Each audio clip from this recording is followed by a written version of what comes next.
नाज़रीन ग्रामी, बस पहाड़ी इलाके से गुजर रही थी।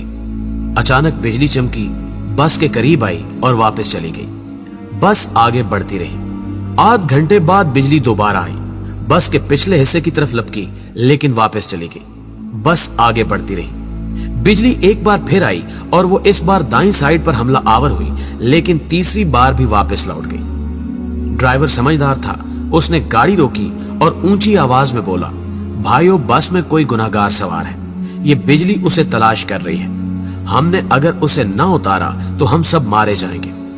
बस में सरासीमगी फैल गई और तमाम मुसाफिर एक दूसरे को शक की नजरों से देखने लगे। ड्राइवर ने मशवरा दिया, सामने पहाड़ के नीचे दरख्त है, हम तमाम एक एक करके उतरते हैं और उस दरख्त के नीचे खड़े हो जाते हैं। हम में से जो गुनाहगार होगा, बिजली उस पर गिर जाएगी और बाकी लोग बच जाएंगे। ये तजवीज काबिल अमल थी। तमाम मुसाफिरों ने इत्तेफाक किया। ड्राइवर सबसे पहले उतरा और दौड़कर दरख्त के नीचे खड़ा हो गया। बिजली आसमान पर चमकती रही, लेकिन वो ड्राइवर की तरफ नहीं आई। वो बस में वापस चला गया। दूसरा मुसाफिर उतरा और दरख्त के नीचे खड़ा हो गया। बिजली ने उसकी तरफ भी तवज्जो नहीं दी। तीसरा मुसाफिर भी साफ बच गया। यूं मुसाफिर आते रहे, दरख्त के नीचे खड़े होते रहे और वापस जाते रहे, यहां तक कि सिर्फ एक मुसाफिर बच गया। ये गंदा मजहूल सा मुसाफिर था। कंडक्टर ने उसे तरस खाकर बस में सवार कर लिया था। मुसाफिरों ने उसे बुरा भला कहना शुरू कर दिया।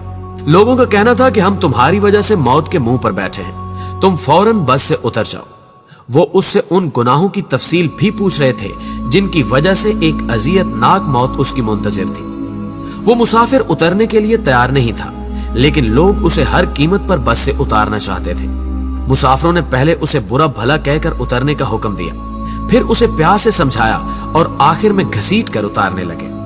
वो कभी किसी सीट की पुष्ट पकड़ लेता था, कभी किसी राड के साथ लिपट जाता और कभी दरवाजे को जप्फा मार लेता, लेकिन लोग बाज ना आए। उन्होंने उसे जबरदस्ती घसीट कर उतार दिया।